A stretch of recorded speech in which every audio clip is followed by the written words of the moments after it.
நன்றிகள் நன்றிகள். வாழ்க வளமுடன் அம்மா.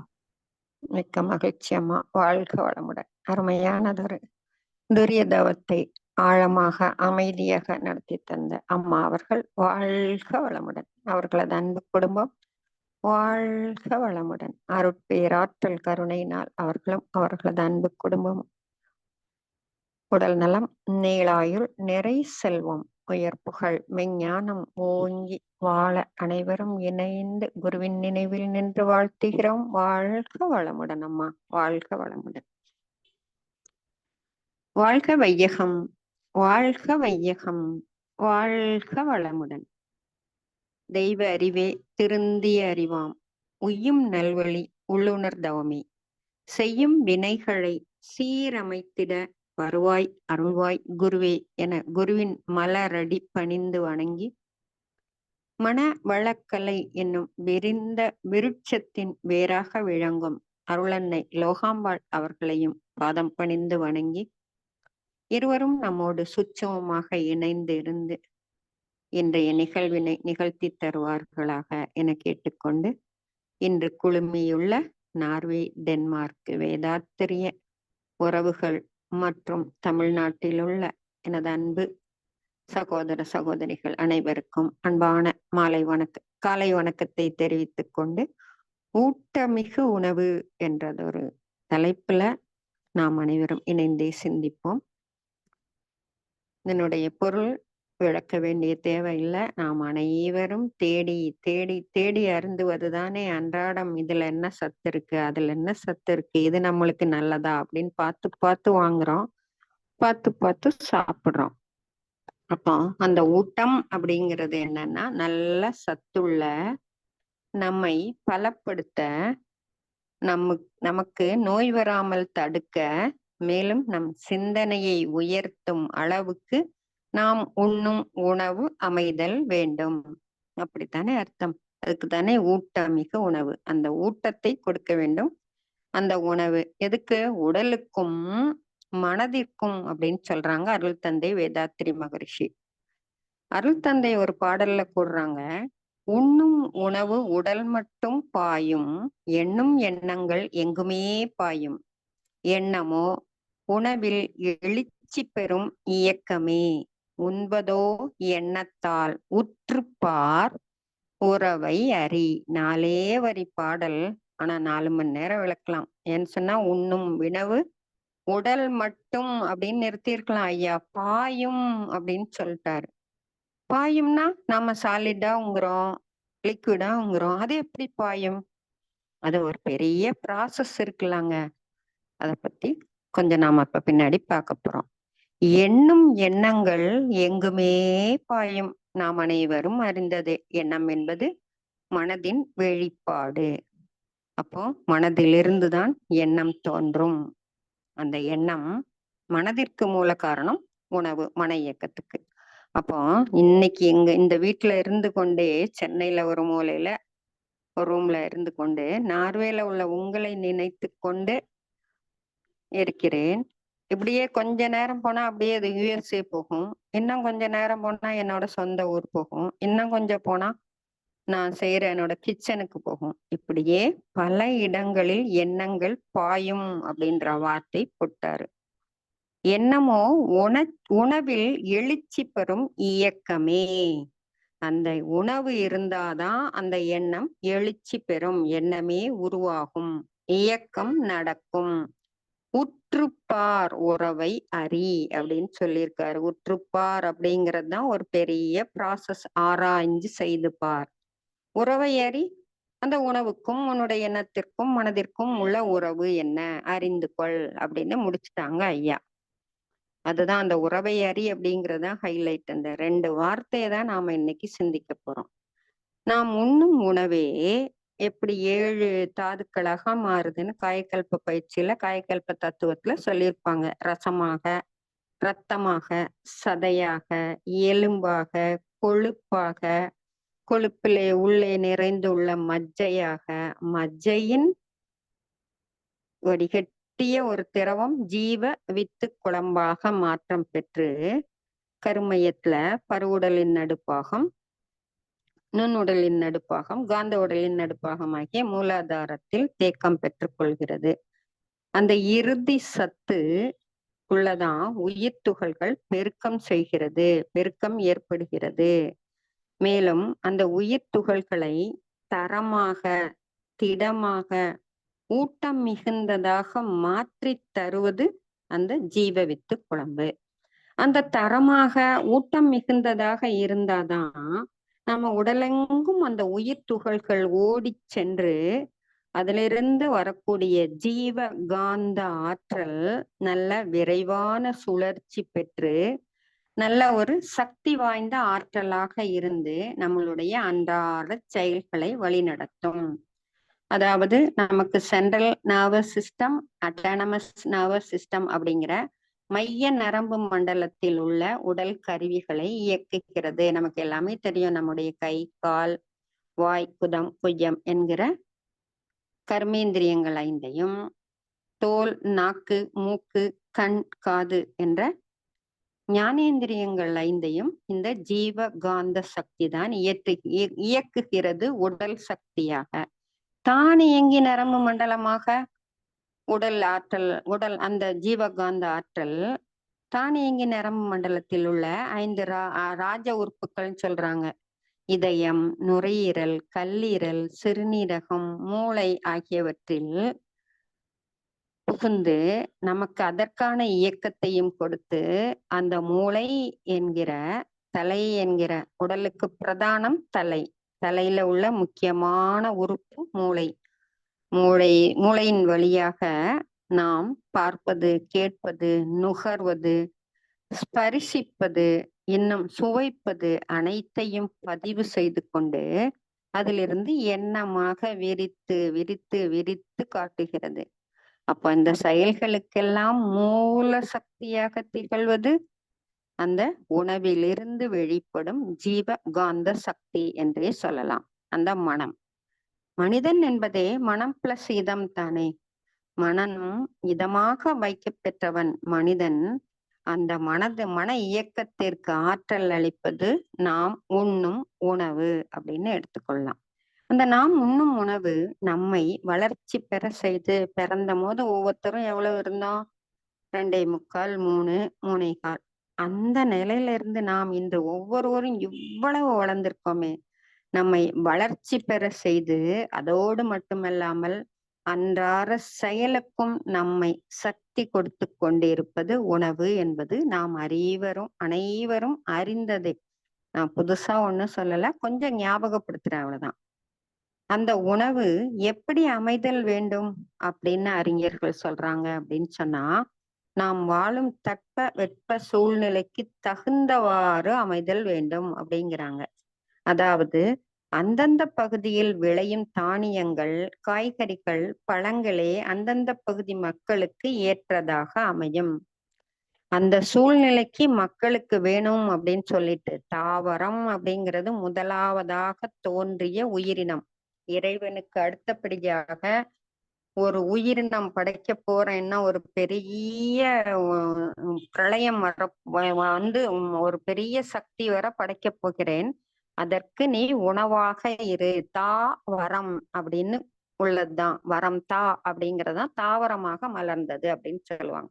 அப்படி ஒரு வரத்தை இறைவன் தாவரத்துக்கு கொடுத்திருக்காங்க. அந்த தாவரங்கள் வழியாக பெறும் அந்தந்த பகுதி உணவுகளே அந்தந்த பகுதி மக்களுக்கு ஏற்றதாக அமையும். அந்த சூழ்நிலைக்கு இந்த பழங்கள் தான் பழுக்கணும், இந்த காய்கள் தான் விளையணும் அப்படின்னு இயற்கை வகுத்து கொடுக்கிறது நமக்கு. அந்த பகுதி மக்கள் அந்த பொருட்களையே சாப்பிடும் போது அவர்களுக்கு உடலுக்கு அது ஏற்றதாக அமையும். அதாவது தென்பகுதியில் உள்ள மக்கள் வெப்பம் அதிகம் நிலவும் இடங்கள்ல இருக்காங்க. அந்த இடங்கள்ல நீரை ஆதாரமாக கொண்ட அரிசி, நீர்க்காய்கள், பழங்கள் ஆகியவை கிடைக்கும். அவற்றை உண்பதால் உடலில் குளிர்ச்சி அதிகமாகி அந்த சூட்டை சமன்படுத்தும். அதே போல குளிர் பிரதேசங்களில் உள்ளவர்கள் வெப்பத்தை தரக்கூடிய கோதுமை, பார்லி, ராகி, பட்டாணி, மொச்சை, கிழங்கு வகைகள் இவை அதிகமாக அங்கே விளையும். அவற்றை பயன்படுத்துவது ஏற்றதாக இருக்கும் அப்படின்னு அறிஞர்கள் சொல்றாங்க. அவை ஏற்றது அப்படின்னு சொல்றதை விட இன்னும் தரமாகவும் இருக்கும், மலிவாகவும் இருக்கும். நமக்கு அப்பப்போ ஃப்ரெஷ்ஷாவும் கிடைக்கும். அவற்றை விடுத்து வேறு பகுதியில் விளைவது வந்து சேருவதற்கு நமக்கு எத்தனை நாள் ஆகுமோ? அதற்குள் அது பதப்படுத்தப்பட்டு குளிர்சாதன பெட்டிக்குள் வைக்கப்பட்டு பாதி நீர் சத்து குளிர்சாதன பெட்டி உறிந்துவிடும். அதோடு கொண்டு வந்து விக்கிறாங்களா? அந்த அந்த இது தெரியாமல் இருக்க, அந்த வாடல் வதங்கள் தெரியாமல் இருக்க மறைக்க அதன் மீது பல ரசாயனம் தெளிக்கப்பட்டு உயிர் சத்து மாற்றப்பட்டு குறைக்கப்பட்டு மாறிய நிலையிலேயே வெளியே இருந்து வர்ற காய்கள் பழங்கள் தானியங்கள் எல்லாருக்குமே கிடைக்குது அப்படிங்கிறது நாம் அனைவரும் அறிந்த உண்மையே. அப்போ நாம நம்ம பகுதியில் கிடைக்கும் தானியங்கள் காய்கள் பழங்களையே உண்பது சாலச் சிறந்தது அப்படின்னு சொல்றாங்க. அதுக்கும் மேல பொதுவா நம்ம சாப்பிடுற சாப்பாட்டுல இரும்புச்சத்து, புரதச்சத்து, தாது பொருட்கள், கால்சியம், வைட்டமின்கள், நார் சத்து அதிகமாக உள்ள உணவுகளை எடுத்துக்கொள்ள வேண்டும் அப்படிங்கிறாங்க. கார்போஹைட்ரேட்டை கொஞ்சம் அளவு கம்மியாக எடுத்துக்கொள்ளுங்கள். அது உடலில் சதை போடும். ஆனால் சக்தி தருமா அப்படிங்கிறது ஒரு கேள்விக்குறியே. நிறைய இல்ல, ஓரளவு சக்தி கொடுக்கும். ஆனா மித்தது மாதிரி ஒரு அயன் சத்து, ஒரு புரோட்டீன் அது மாதிரி கிடைக்குமா அப்படின்னா ஒரு கேள்விக்குறிதான். அப்போ குறிப்பாக சாப்பாட்டுல தானியம், காய்கறி, பழங்கள் மூன்றும் சம அளவில் இருக்க வேண்டும் அப்படின்னு சொல்றாங்க. நான் இது மாதிரி ஒரு சத் சங்கம் கலந்து கொள்ளும் போது ஒரு ஆசிரியர் இது மாதிரி உணவில் ஒழுங்கு அப்படின்னு ஒரு பாடம் நடத்தினாங்க. அதுல ஆசிரியர் கூறி நிறைய டிப்ஸ் கொடுத்தாங்க. அதுல ஒரு டிப்ஸ் எனக்கு இன்னைக்கும் பல வருடங்கள் 10, 15 வருடங்கள் இருக்கும்னு நினைக்கிறேன். இன்றும் இது எனக்கு நினைவில் நிற்பது என்னவென்றால், அவர் சொன்னாரு, நாம இந்திய தேசத்துல தேசிய கொடிய நினைவுல வச்சுக்கோங்க. இல்லைன்னா வீட்டுல கிச்சன்ல கூட மாட்டி வச்சுக்கோங்க. ஒரு சின்ன கொடி வாங்கி ஒட்டி வச்சுக்கோங்க.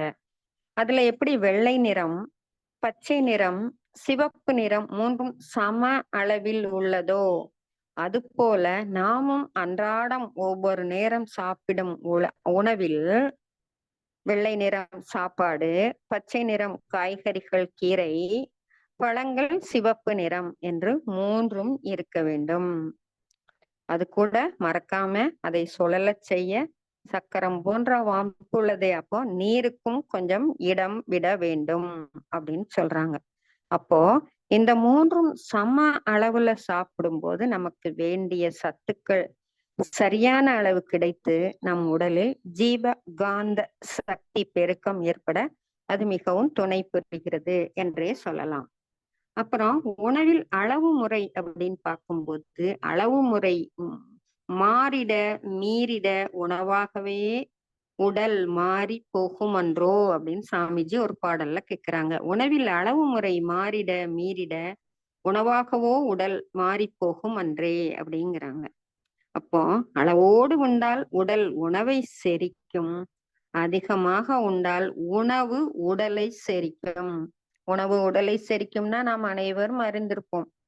கொஞ்சம் ஏதாவது அளவுக்கு அதிகமா புதுசா ஏதாவது சாப்பிடாத ஒன்றை ஏதாவது சாப்பிட்டோம் அப்படின்னா இன்னும் சற்று வயோதிக பருவம் ஆஃப்டர் 50க்கு அப்புறம் அது என்ன பாடுபடுத்துது. அந்த ஒரு ஒரு ஒரு ஒரு ஒரு 1/4 மணி நேரம் ஒரு அரை மணி நேரம் அந்த வயிற்றுல இருந்து கொண்டு அவ்வளவு ஜீவகாந்த சக்தியும் அந்த வயிற்றுக்கான ஜீரணத்துக்காக போயிடுது. அப்ப நம்மளுக்கு ஒரு தலை சுற்றல், ஒரு குமட்டல், ஒண்ணுமே செய்ய முடியாத ஒரு நிலை அப்படியெல்லாம் வந்து நாம் அனுபவித்திருக்கிறோமே. அந்த நிலை ஏற்படாமல் இருக்க நாம எப்போ எவ்வளவு சாப்பிடணும் அப்படின்னு சாமிஜி சொல்றாங்க அப்படின்னா 3/4 வயிறு சாப்பிட்டாலே போதும் அப்படிங்கிறாங்க. அன்னமும் காய்கறியும் கூடி அரை, சாப்பாடும் காய்கறியும் சேர்ந்தே அரை வயிறு, மோர் நீர் கூடி கால், மோரும் தண்ணியும் சேர்ந்தா அது ஒரு 1/4 பாகம், 1/4 வயிறு இடைவெளி அப்படின்னு சொல்றாங்க. அந்த இடைவெளி எதுக்கு அப்படின்னா நாம் உண்ட உணவு ஜீரணமாவதற்கு.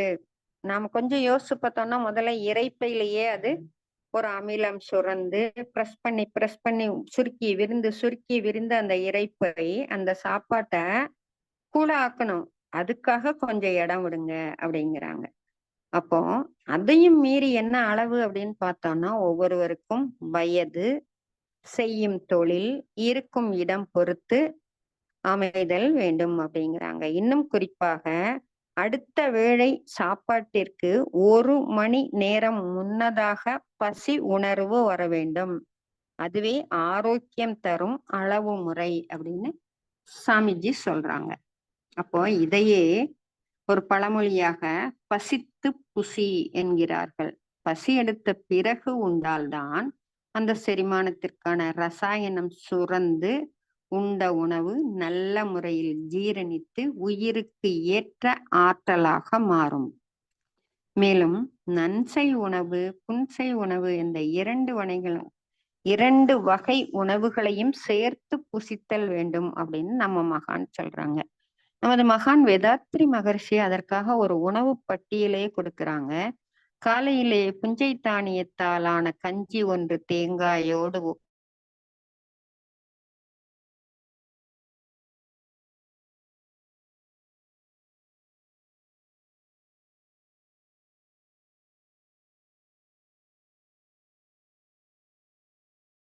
உங்களின் சத்தம் வரவில்லை அம்மா. கேக்குதாங்க ஐயா? இப்போ கேக்குதம்மா. வாழ்க வளமுடன். கேக்குதாங்கய்யா? கேக்குது. இப்ப கேக்குதுமா, இப்ப கேக்குது. இடையில ரொம்ப நேரம் கேட்கலீங்களா? இல்ல, ஒரு நீங்க 2 நிமிஷம். கடைசியா சொன்ன ஒரு வசனம் மட்டும்தான் கேட்கல. ஓ, மட்டும்தான் கேட்கல. பாட்டுதான், வேற ஒண்ணும் இல்ல. பாட்டுதான். புஞ்சை அதான் தானியத்தினால. அதான். வேலை முடிந்த பின்னர் பகல் சாப்பாடு விதவிதமாய் கறிவகையோடு அரிசி சாதம், மாலையிலே காய்கறிகள் கோதுமையின் மாக்கொண்டு தயாரிக்கும் உணவு போதும். பாலை தனியாய் காய்ச்சி இனிப்பு குட்டி பருகிடலாம், டீ காப்பி தேவையில்லை என்று கூறுகிறார். அப்போ அந்த சத்துள்ள உணவாக காலையில புஞ்சை தானியம், தேங்காய் எதுக்கு சொல்றாங்க அப்படின்னா, தேங்காய் ஒரு அற்புதமான சக்தி வாய்ந்த ராவா அப்படியே சாப்பிடக்கூடிய ஒரு பதார்த்தம். அதனாலதான் தேங்காயும் பழமும் சாமிக்கு படைக்கிற மாதிரி நம்மளுடைய பக்தி மார்க்கத்துல பழகி வைத்திருக்கிறார்கள். அந்த வாழைப்பழமும் தேங்காயும் இன்னும் உயரமாக மேலே மேலே சென்று வளர்ந்து மரங்களில் காய்க்கும் காய்கள் எல்லாமே அதிக சத்துள்ளதாக அமையும் என்று கூறுகிறார்கள். அதை மரங்களில் காய்ப்பதை அப்படியே இயற்கை உணவாக அப்படியே உண்ணலாம் என்றும் கூறுகிறார்கள். நான் நினைக்கிறேன், ஒருவேளை அது ஆகாயத்தில இருந்து விண்ணாற்றலை அதிகமாக கிரகித்து உயரமாக வளர்கிறதோ அப்படின்னு. அப்போ உயரமா வளர வளர அது தண்டு வேர்ல இருந்து சத்தை எடுத்து ஃபில்டர் பண்ணி நல்ல வேணுங்கிற ஒரு நல்ல சத்து மட்டும் மேல போய் தேக்கம் பெறுகிறது. அந்த தேங்காய், பனை மரத்தில் கிடைக்கும் நொங்கு மற்றும் பழங்கள் அனைத்தும் கிட்டத்தட்ட மரங்கள்ல இருந்துதான் கிடைக்குது. அதுவே ஊட்டச்சத்து மிக்க உணவாக அமையும் தானே. இதுதான் உடல் உறுதிக்கும் மேலும் அறிவு நுட்பத்திற்கும் பயன்படும் அப்படின்னு சாமிஜி சொல்றாங்க. அடுத்ததாக விதைகள், பருப்பு வகைகள், இவற்றில் அதிக உயிர் சக்தி சேமிக்கப்பட்டு அடுத்த ரீப்ரொடக்ஷனுக்கு அது உதவி புரிகிற அளவு அதுல உயிராற்றல் சேமிக்கப்படுகிறது அப்படின்னு சாமிஜி சொல்றாங்க. அதையும் எடுத்துக்கொள்வதால் புரதச்சத்து அதிகம் கிடைக்கப்பெற்று உடல் வளர்ச்சிக்கும் உடல் பாதுகாப்பிற்கும் உடலில் ஏற்படும் நோய் எதிர்ப்பு சக்திக்கும் அந்த விதைகளும் பழங்களும் உதவுகின்றன அப்படிங்கிறாங்க. இன்னும் ஒரு படி மேலே சென்று கீரை வகைகளுக்கு சென்றோமானால் அதில் கால்சியம் மற்றும் விட்டமின் சத்து நிறைந்து இருப்பதால் நம் உடலில் உள்ள எலும்புகள் நல்ல வலுப்பெற்று நாம் என்றென்றும் உடல் உறுதியாக திகழ அந்த கீரையை நிறைய எடுத்துக்கோங்க அப்படிங்கிறாங்க. அதனால கீரைனால எலும்பு பகுதி, தோல் பகுதி நலம் பெறுகிறது அப்படிங்கிறாங்க. இப்படி ஒவ்வொரு உணவுப் பொருட்களை பார்த்து பார்த்து எடுக்கிறோம். ஆனா ஒவ்வொன்றிலையும் ஒவ்வொரு குணங்கள் வருவதாக பிரித்திருக்கிறார்கள் நமது சித்தர்கள். அதாவது 3 வகையான உணவு அப்படின்னு. அந்த 3 வகையான உணவு என்ன அப்படின்னா, சாத்வீக உணவு, ரஜோ உணவு, தாமச உணவு அப்படின்னு பிரிச்சிருக்காங்க. சாத்வீக உணவு அப்படிங்கிறது நமக்கு மன அமைதி தரும் உணவு. அமைதி தரும் உணவாக என்ன, நமக்கு மனதுல ஒரு அமைதி, ஒரு திருப்தி, இன்னும் மேல்நிலைக்கு நம்மை அழைத்து செல்லும் உணவாக சாத்வீக உணவு அமையும். ரஜோ உணவு இது இன்பம் தரும் உணவு அப்படிங்கிறாங்க. அதாவது துய்த்தலிலேயே ஆர்வம் கொண்டு, பொருள் பற்றிலேயே மயங்கி, இதை செய்யலாம் அதை செய்யலாம், இதை செஞ்சா நல்லா இருக்கும் அதை செஞ்சா நல்லா இருக்கும், நாம எப்பவும் இன்பத்தை தேடி ஓடும் உணவாகவே ரஜோ உணவு அமைகிறது. தாமச உணவு அது துன்பம் தரும் உணவு என்று கண்டுபிடித்துள்ளார்கள். அதனால சோம்பி இருந்து எதிலும் ஈடுபாடு இல்லாம பிறர் உழைப்பில் வாழும் நிலையில் துன்பம் தானே மிஞ்சும். அதனால அது துன்பம் தரும் உணவு அப்படின்னு 3ஆ பிரிச்சிருக்காங்க. ரஜோ உணவாகிய புலால் வகைகள், ஸ்பைசியஸ் ஃபுட்ன்னு நம்ம இப்ப கடையில எல்லாம் வாங்கி நிறைய சாப்பிடுறோமே, அது ஏலம், கிராம்பு, மிளகாய் இவை அளவுக்கு அதிகமாக சேர்த்து உண்பதால் அது இன்பத்தை தூண்டி தீய எண்ணங்கள், முரட்டுத்தனமாக நடத்தல், தான் இன்பமாக வாழ பிறர் வளம் பறித்தல், பிறர் வளம் அழித்தல் போன்ற செயல்களை செய்ய தூண்டும் அப்படிங்கிறாங்க. அந்த புலால் வகைகள், ஸ்பைசியஸ் ஃபுட், ஏலம், கிராம்பு, மிளகாய் அவையெல்லாம்.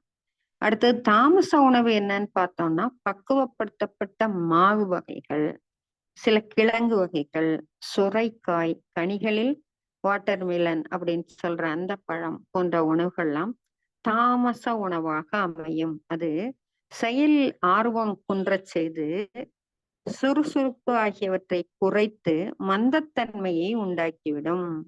மந்தத்தன்மையா சோம்பலா உட்கார்ந்தோம், ஆனா பசிக்கும், அப்புறம் என்ன, பிறர் வளம் பறித்து பிறரை துன்புறுத்தி வாழும் நிலையை நமக்கு. அப்ப அவங்க திருப்தியா இருப்பாங்களா? அவங்களுக்கு திருப்தியும் இருக்காது.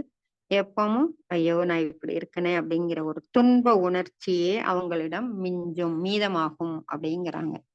அடுத்தது சாத்வீக உணவு நாம் அனைவரும் அறிந்ததே. காய்கறிகள், கீரைகள், பல வகைகள் அதிகம் எடுக்கும் போது அதில் ஒரு அமைதி நிலை, ஒரு தன்னிறைவு, ஒரு திருப்தி, ஒரு சாந்தமான மனநிலை. இந்த நிலையில நாம என்ன செய்வோம், நான் யார், நான் எதுக்காக வந்தேன் அப்படின்னு நம்ம ஆன்மாவை அறிதல் என்ற நிலைக்கு உயர முடியும் அப்படிங்கிறாங்க. இவ்வாறு உணவே குணங்களாக மாறி நம்மை செயல்படுத்துகிறது. எடுத்துக்காட்டா சொன்னான்னா, எடுத்துக்காட்டா ஒரு ஒரு நிகழ்ச்சி சொல்லுவாங்க. நமது இந்திய திருநாட்டின் தலைவர், அதாவது மகாத்மா காந்தி சுதந்திரம் வாங்கி கொடுத்தவர், ஒரு முறை சுதந்திர போராட்டத்திற்காக ஜெயிலில் அடைக்கப்பட்டார். ஜெயில இருந்தாலும் அவர் சும்மா இருக்க மாட்டாராம். சத்திய சோதனை அப்படிங்கிற புக்கு எழுதிட்டு இருந்தாங்க. அப்போ ஒரு நாள் சாப்பிட்டுட்டு நைட்டு எழுத உட்காரும் போது அவருக்கு அந்த புக்கை எழுதவே முடியல. ஏதோ ஒரு டிஸ்டர்பன்ஸ், ஏன் இப்படி ஆகுது அப்படின்னு சொல்லி அவரே சோதிச்சு பார்த்திருக்காரு. பக்கத்துல இருக்கிறவங்க மேல வெறுப்பு, வீட்டுல உள்ளவங்க மேல வெறுப்பு, அப்படியாக ஒரு நிலை ஏற்படுது. அப்ப தற்சோதனை செய்து பார்த்திருக்காங்க காந்திஜி அவர்கள். அப்போ ஒரு சிறை கைதியிடம் கேட்டாங்க, இன்னைக்கு யாருப்பா சமையல் பண்ணாங்க, சாப்பாடு கொஞ்சம் வேற மாதிரி இருந்ததே, யாருன்னு கேட்டிருக்காங்க.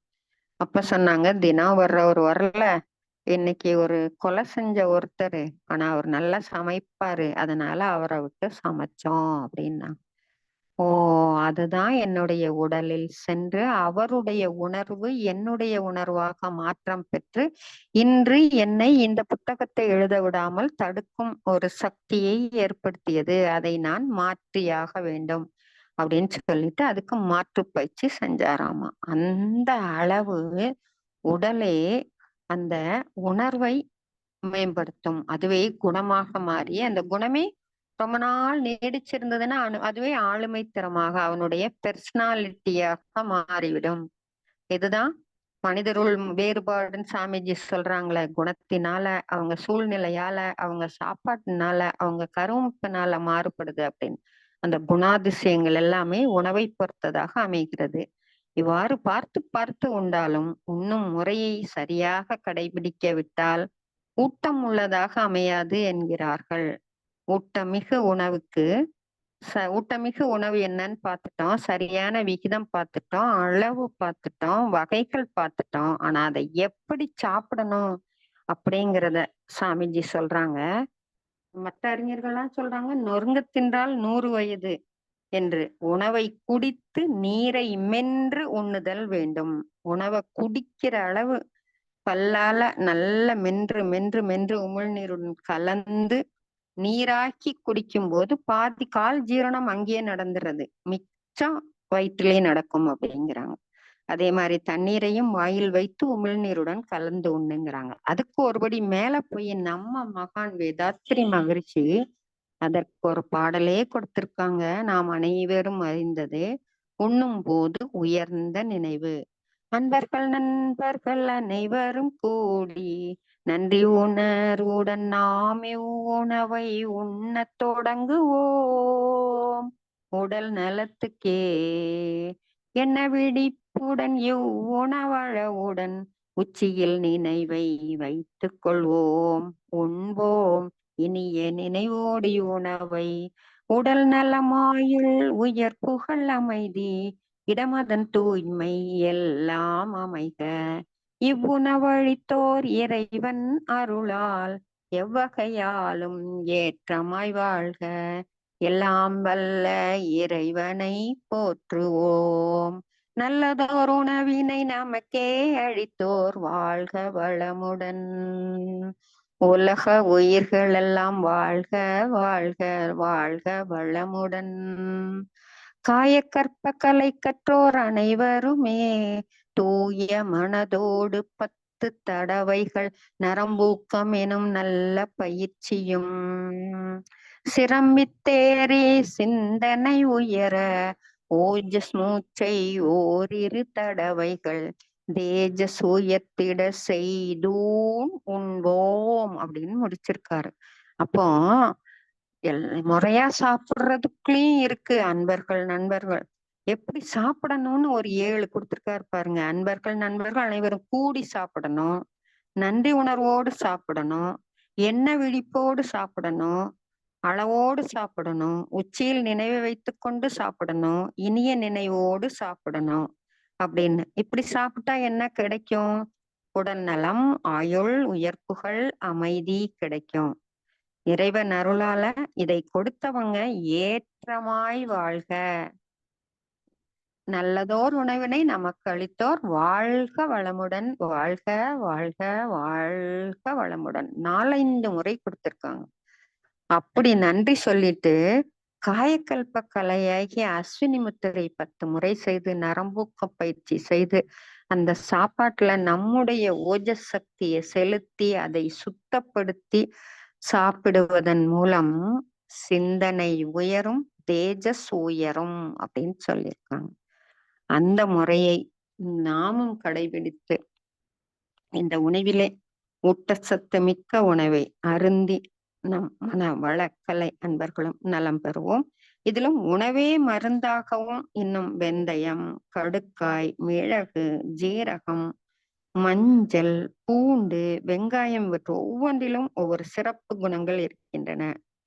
அதையெல்லாம் நாமும் உணவே மருந்தாக திகழும் உணவையும் எடுத்துக்கொண்டு சாத்வீக உணவையும் எடுத்துக்கொண்டு நாம் இந்த பயிற்சியில் ஈடுபடும் போதுதான் நம்மாலும் மேலும் மேலும் மேலும் அந்த அறிவின் பயணத்தில் மேலே சென்று மகரிஷி சொன்ன அந்த பிறவா நிலையை எய்த முடியும் என்று கூறி வாய்ப்பளித்த அன்பு உள்ளங்களுக்கு அன்பான நன்றி கூறி நிறைவு செய்து கொள்கிறேன். வாழ்க வையகம், வாழ்க வையகம், வாழ்க வளமுடன். அம்மா நன்றிகள் அம்மா.